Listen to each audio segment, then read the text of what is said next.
Well, hey, no music tonight, guys. Just us. Hey, good afternoon, good evening, wherever you're at. It's John, South Jersey Beer Scene here, hosting a special 10-year anniversary edition of Thirsty Thursday. And let me clarify, it's not that we've been on for 10 years, is that these guys here, Jake, who you all know and love, who's been on the show, I think you and Brian are actually tied now for the most times on any of my broadcasts. Jake Hauser, taproom manager, and we have Brian, the master of all that is everything at Cape May Brewing Company, on talking everything about this momentous 10-year anniversary, 10 years of great beers for the big celebration this weekend. So welcome back, guys. It's great to have you. Thanks for having us back. Yeah, it's my favorite thing to do every month. I know I say that on every show I'm on, but this is a good time. So 10 years, guys. It's amazing, isn't it? Oh, yeah. Crazy. So first thing, you guys have been with CNBC for quite some time, and I'm going to start with you, Jake. 5 years ago, approximately, when you came to CNBC, things have changed quite a bit. Oh, yeah, definitely. So what do you think, looking back now, 5 years, what are some of the things that you knew were going to happen, some of the things that kind of surprised you a little bit? So, I mean, the tasting room, I think, surprises me. It surprises me everything. Things are changing, getting bigger and better. And yeah, I think it was always an expectation to have, but as quickly as it happened, I think it's kind of impressive. It seems as like we're always running out of space here. Try to keep making more room, but also keep making more beer. So we need to knock down more walls. And the guy to your right there, like Gary's holding up one of those beers that you're making more. Brian, same question. You're one of CNBC's oldest employees. I mean that just in length of time. I'm not calling you old. So tell me your thoughts on this. This is a pretty big anniversary. So tell me what your thoughts are.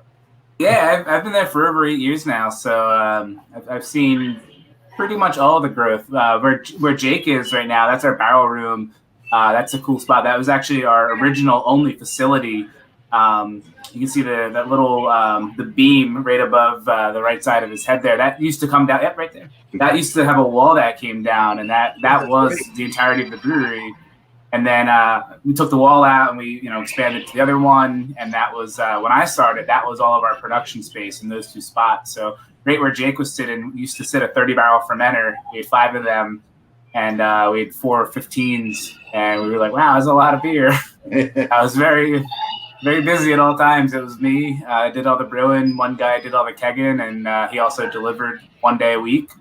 And then put people in the tasting room. And now we've got 20-some people on production, and tasting room's got 30, 40 people now. The company as a whole, we got 130 employees. So it's pretty ridiculous how far it's come. It's every day you're like newer stuff shows up and constantly changing. We talked a little bit earlier beforehand. The thing that's amazing to me is the last 3 years.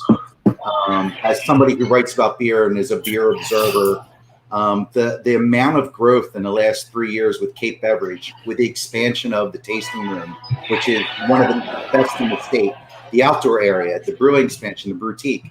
I mean, we went through 16 months of virtually no, of a pandemic, and you still managed to grow your brand. So, we don't want to go back in pandemic. We're done that time. And I think one of the things for me is your beer selection is, everybody can have a cool t-shirt. Everybody can have a cool tasting room. But I think it gets right back down to the beer. When people ask me what the growth is about, it's about your beer. So some of the beers that have been introduced, like your Crushing It series and the Tan Limes and all this kind of stuff, is that something you guys collectively planned years ago, or is it just something that happens organically? When we first started, we always tried to have a lot of variety on tap. That destination tasting room, destination brewery where people could come down and try a bunch of different beers. And we're at the time it was definitely wine country. There was 9 or 10 wineries, and we were the only brewery for a long time in the direct area. And so we had to very early on cater to a very diverse, group of drinkers. And there was people that are coming in as wine drinkers, people that are just coming in like, what's beer? There's also the beer geeks, the early beer geeks in the beer scene were coming in and like, oh, cool, finally a brewery, in South Jersey. easier to go over to Dogfish Head across the bay, take a ferry. And so early on, we tried to have something for everybody. And we kept saying that wouldn't be sustainable, that we'd have to like pare back and focus. And as we've continued to grow, we've been able to continue having more and more brands that become a thing and we can keep up with. And we just, the variety has stayed, which has been awesome. It definitely helps, keep you relevant. People, we have obviously a lot of people drink Cape May IPA and Coast Evacuation, and those beers keep the lights on. But we also have a lot of people that want to try. Anniversary Ale just came out. Before that was Follow the Gull. Before that was Sea Chest. Every other month they want to try that new and exciting hoppy beer, which is awesome. That's just the diverse landscape of the craft beer world. So yeah, we've just been able to keep up with the variety of beers and keep growing. This year we're targeted to do like almost 70 unique beers through the tasting room. That's a ton. And of that, there's like 30 or so that are going out wholesale. When you think about it, that's almost every week a new beer goes out into the market, and in the tasting room, over one new beer a week. That's nuts. And Jake, Jake, the growth of the tap room, just seeing the amount of different variety of beers, you guys do a lot of special one-offs, and that'll bring us to this weekend. One of the things that you're doing for the anniversary is something I think Cape May is famous for. They're one-off kegs. And tell us a little bit about that this weekend. So this weekend in our Botanical Garden, we're going to be tapping 10 different one-off sixtels. 10 because obviously 10 years. We're going with 4 tomorrow, 4 on Saturday, 2 on Sunday. And the idea behind this, they were each inspired by each of our departments. Ryan and Bob got their own say at one of them. We had you guys let Ryan and Bob have a say? Come on. Yeah, you gotta. I think we had a fan favorite one or a fan polled one. I'm missing a couple of others that are still in my mind. There should be surprises. You should come down and check them out. Yeah, they're fun. All very interesting ideas. I'm excited to try a lot of them. One of my favorite things about going down there is there's Coastal Evacuation with Brett. Fantastic. It's something different. So that's one good thing you guys have always done, is always had something different for the consumer than you can get in the can or out in the keg somewhere else. You also have not 1, not 2, but 3 big can releases this weekend. And Brian, let's save the anniversary one till last. Let's talk about the other 2 first. So tell us the first 2. So the first one I'll just gloss over real quick is City to Shore. This is tried and true. This has been out. This first released on draft in September of 2013. So we've been doing this beer for quite a while. Mm-hmm. And it's just, it's just a great, solid beer. It's a double IPA. It's 7.8% double IPA. It's citrus, Simcoe, and Amarillo, which at the time were like the holy grail of hops. Like, oh my God, those hops are like you can't get in like the coolest of cool. And at this point, they're pretty common hops. Definitely most beers have one of them in them. But that being said, they're still awesome, great hops. They make a really phenomenal product. So City's been out for a while. We've been canning. That was the first 16-ounce can that we actually ever did back in 2017. And so we've been canning that one since 2017. And it's been available since 2013. And the next one, you're talking about all the different beers that we have to offer. We also, in the tasting room, offer soda products. And so for as long as I've been there, and well before that, we've always offered root beer, and then we started offering ginger ale, and we've always offered these different soda products. And we, the root beer we actually make from scratch. It's all handcrafted, handmade. We don't use just like a root beer flavoring out of a kit. It's it's just a delicious, very unique root beer product that we've been doing for about 5 years now. We've been doing our own spin on it. And so this weekend, I don't have a can in front of me, or I would pull it up to show, but this weekend we're releasing the next in our On the Way to Cape May series, which is a root beer float. And so we basically took our root beer that we make in the tasting room, and we essentially added alcohol to it. When we make our seltzers, we make a very clean, very neutral alcohol base, and it's cold fermented cane sugar. that we had the flavors and juices to make the different seltzer products that we do. And so we basically took that and blended it into the root beer and made a root beer float. So that's something of the most unique thing we've done possibly ever. That is pretty cool. Like I want some. Like like it reminds me, like you guys do some weird, like the Perp. Like that's just a weird, like it's a weird beer, right? It's like pure grape soda, like kind of thing. And when I try to explain it to people, they're like, no, really. And then I give them a taste of it, like, oh wow, I've never tasted anything like this.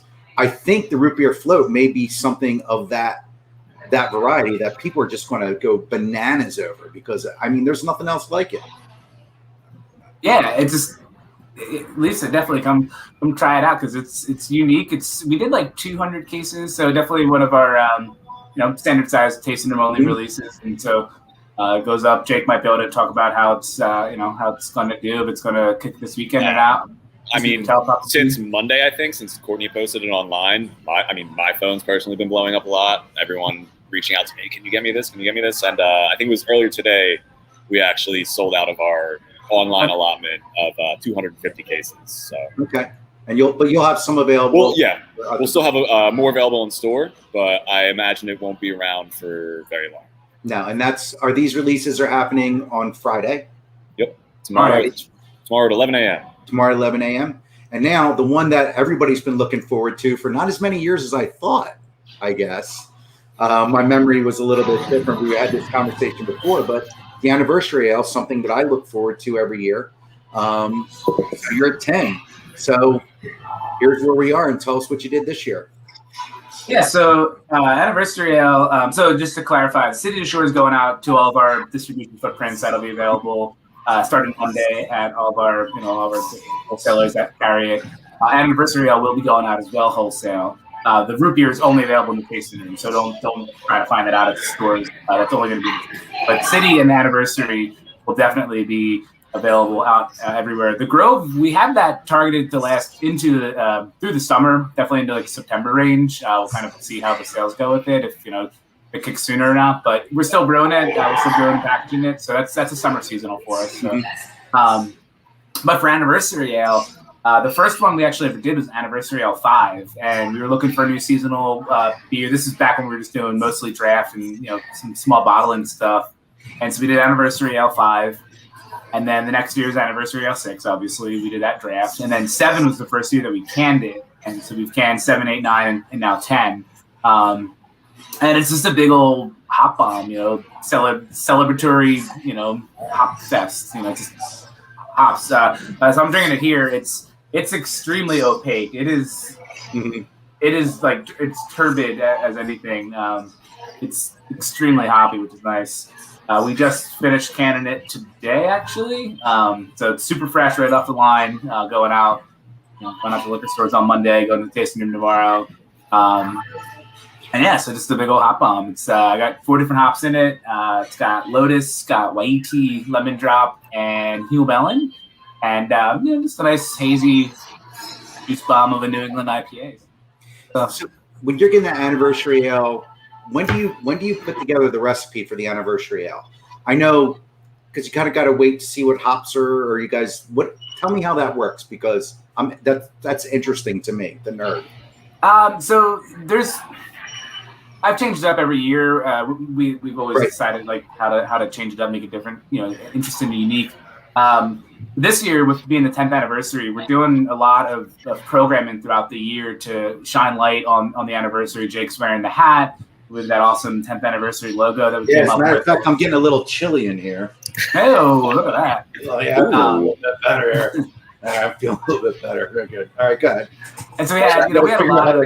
I'm still upside down. There you go. All right, now I feel a little bit better. There you go. All right.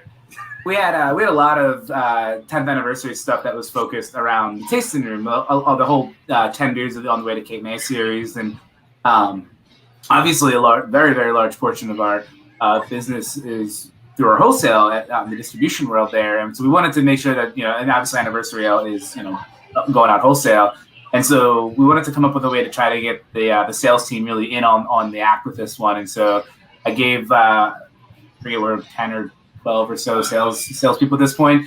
I sent them all a list of 30 different hops and gave them some descriptors and some beers that we've used them in before. And I was like, and it was like, here, pick your hops, choose up to 3. And so after they all submitted their responses, I tallied it up, and those 4 hops were the winning hops. I did say that if I thought the hops were going to clash, or if they were, I picked hops that we could get and that were available, and that I thought would pair well together. But we did have veto right on production, but thankfully what sales came up with was awesome, and the result is great. Total fruit cup of a beer. You get a lot of different hops going on with it. You get a lot of melon undertones. You get nice tropical citrus notes to it. Just a nice, really well balanced double IPA. And so it was really fun getting the sales team in on it. They all apparently were. I was talking to Richie, one of our he's our longest tenured sales team member. I was hanging out with him yesterday. We were talking about it, and he was like, "Yeah, we were all chatting about it. Everyone talking about which hops would pair well with this one. Oh, let's pick that hop." So that made me feel good. I was like, "Oh, cool!" They're really excited by it. So you guys all work together so well. I think everything's so fluid, from the tasting room to the production to your sales team to your marketing staff. You guys all have such a good connection there, and that's one of the things I love about you guys. You guys, let me give you guys a couple questions. So Kevin has a question for us, and this is a question we get every time we're on. You guys looking to extend your distribution this year at all, or ever? At this point, we're all of New Jersey. We are 9 of the easternmost Pennsylvania counties, and then all of Delaware. I know we've talked about it. We've talked DC, we've talked New York City. We're always looking into it. Right now, every drop of beer we produce is sold in those 3 states that we're in. So we're not really in a position to spread it around too much more. That being said, we are always looking, and we just took a massive expansion at the brewery. We just doubled our capacity, so we can definitely brew a lot more. So with that, we might grow some, but that's kind of one of those wait and see what's going to happen. But we're always looking, so absolutely. I think the other thing people got to remember is we got to grow in a way that makes sense so that you don't lose quality on the beer. You guys have always done that. And I think we're lucky here in Cape May County. All the people here have grown in a way, in South Jersey have grown in a way where we don't lose quality of the beer.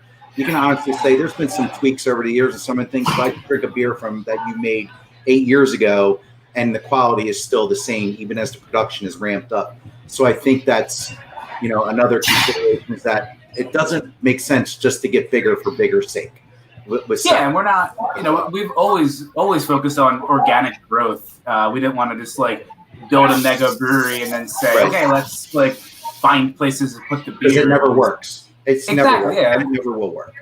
Yeah, so we wanted to grow organically and bite off. We don't want to bite off more than we can chew and spread too far and then have to pull out of markets because we couldn't fulfill them. And so we've been in a nice spot where we've been able to. Kevin's in the bargaining stage. So just come over to Williamsport. That's all he wants. No further, nobody else. You come to Williamsport, he'll be happy. Joanne's looking to see if Boat Ramp Champ is still around. Yeah, Boat Ramp is that came out in April, and we did a large amount of it. Tasting Room, I believe, still has some left. Jay, can you confirm or deny? We're out of draft right now. We still have a decent amount of cans left. It's a really great beer. It's I really enjoyed that beer this year. It's really nice. Yeah, and so as far as they're in stores or not, it might be. Depends on. I've seen some. Depends. Okay. You got to look for it. The nice thing about Cape May is that you guys can immediately find where your stuff is, and it stands out pretty well for your artwork. And I think one of the things you can tell anybody is if you want something, ask for it. That's how the beer gets put in stores. So, guys, if you're in Williamsport and you want beer, enough people call the guys at Cape May, they may just decide, hey, maybe Williamsport will be the next hotbed for Cape May beer. So it's good to do with any of your local beer products or your local source product, because that's where the stores you go to. Let's say with Boat Ramp, everyone from the production team to the sales team to tasting room crew to marketing, everyone in the company loved the beer. We all absolutely loved it. And there has been a lot of talk about doing it again. So I can neither confirm nor deny if we are doing more of it, but we all really liked it and would like to see it come out again. Yeah, and it made a lot of play. It made a little bit of way around the internet there with your friends at the Qualified Captain, who were really excited to be a part of it, which was really, really cool. Great people down there in North Carolina. Jersey boys. He's a Jersey boy at heart, though, so let's just He's a Jersey guy. Joanne, there's another quick question. You know anything about the sugar content in the Grove? How does that work?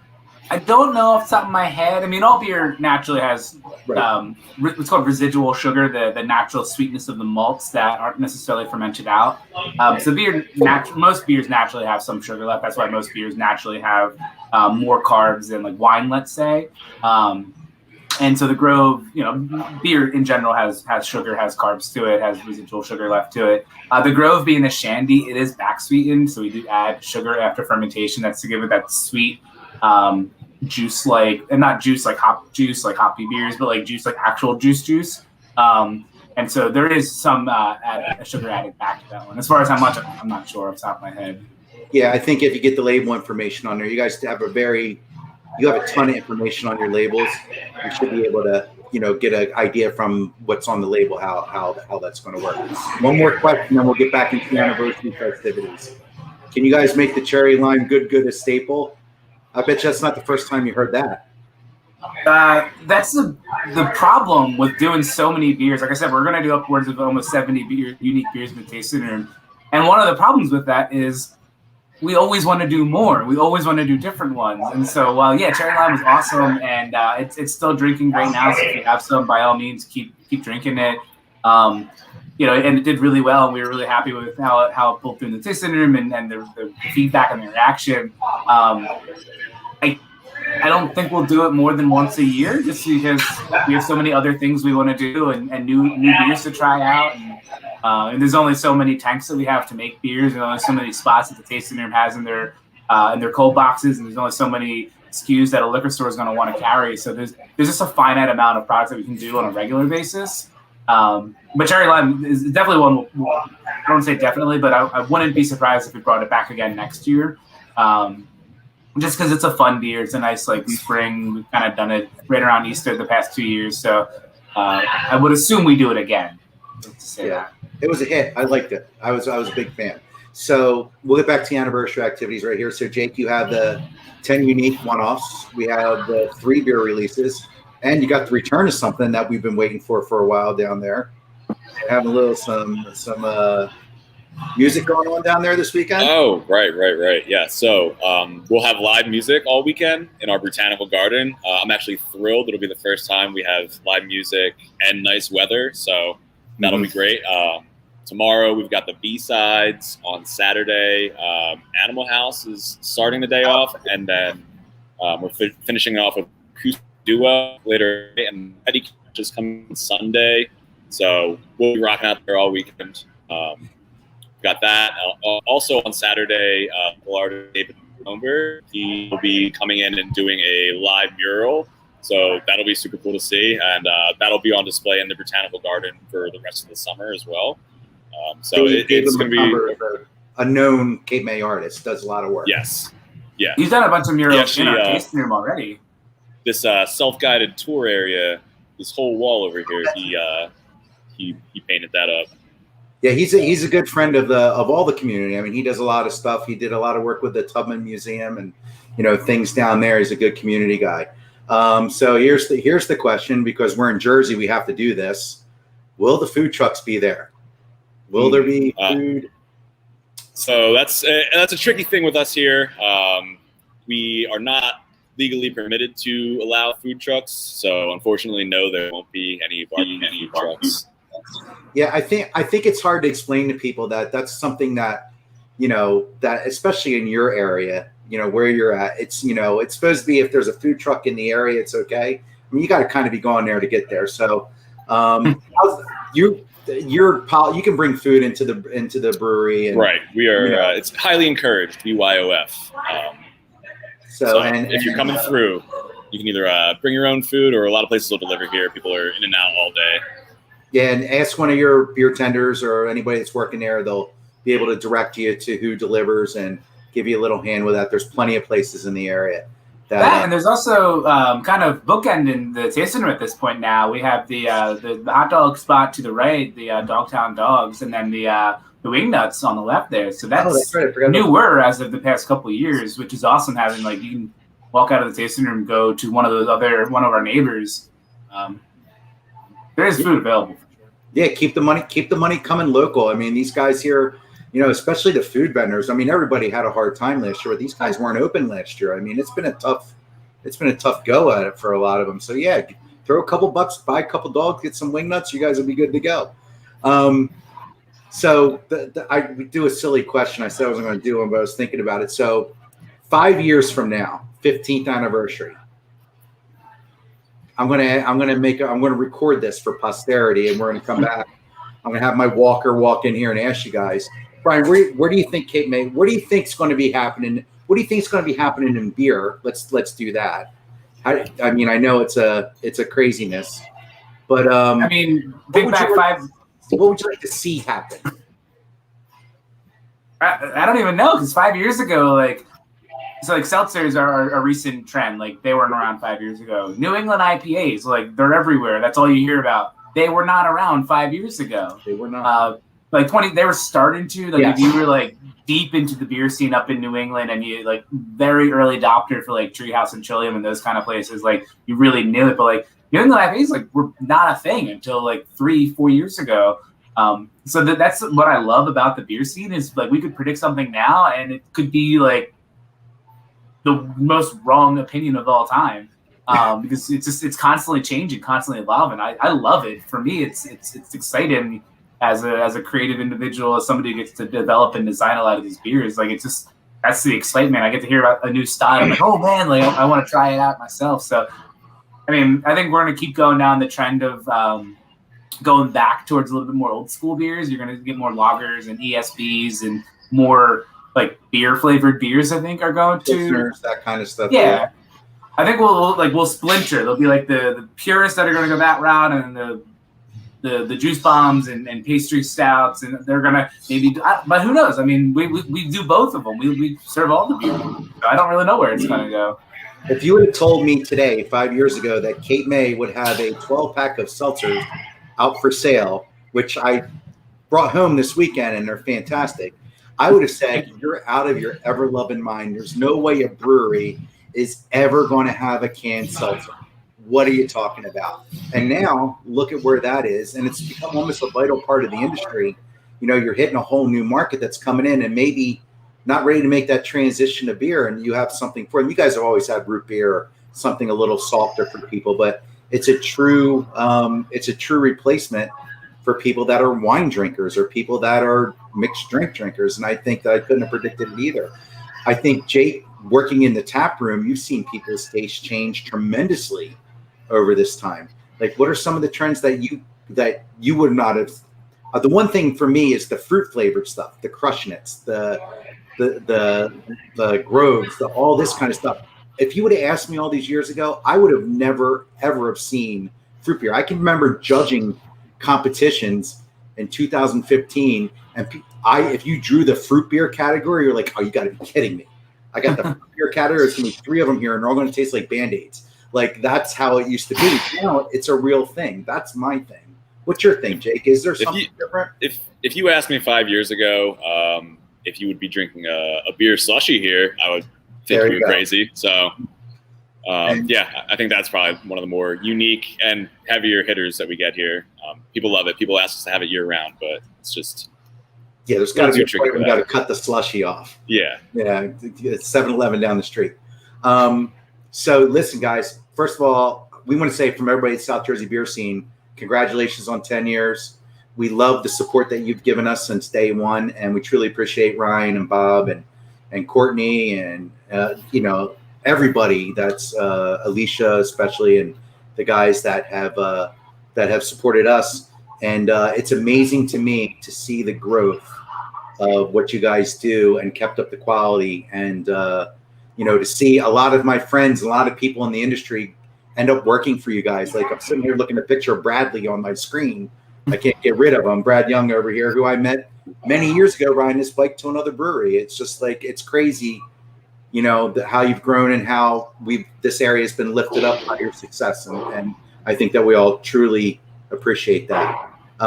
So thanks from all of us, and congratulations to everybody there.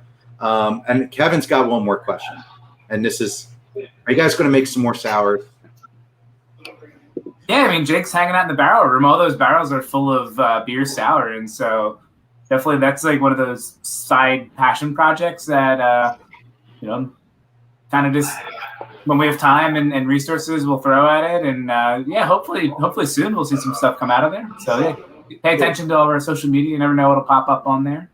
Yeah, and the Beer Finders social media. I mean, you guys do a really good job on marketing. You can sign up for a newsletter, and I know that you guys don't push all this stuff, but I'm going to. The newsletter that comes out is a really good thing. The blog that you guys do, they're short, they're quick reading, right to the point, tell you what's going on. Go in and sign up for that and get that. It's not, it's if you're into beer, it's a good thing to have. Might give you an idea of something to do on the weekend. So, any final words, guys? Yeah, I gotta say thank you. Thanks for having us as always. Definitely love doing these. But thanks to all of our fans out there. Like we wouldn't be here if people weren't enjoying the product and enjoying the brand and really taking pride in liking us as a brewery, and that's awesome. Like that's just such a cool thing. Like I'll go into a store wearing my work shirt and be like, "Oh, okay, man, I love that place," and I'm like, "Hell yeah, that's awesome!" So thank you to everyone out there watching and drinking our beers. So keep drinking the beers, please, and what happens? Yep, couldn't do it without you guys. All right, guys. So cheers. Happy anniversary. Guys, get down there this weekend, 25th, 26th, 27th. 10 special one-off cakes, 3 beers, music, all kinds of crazy new merchandise being out there. Get that root beer float because it isn't going to last very long. And we will see you again next month here on Thirsty Thursday Live. Thanks, guys, and cheers.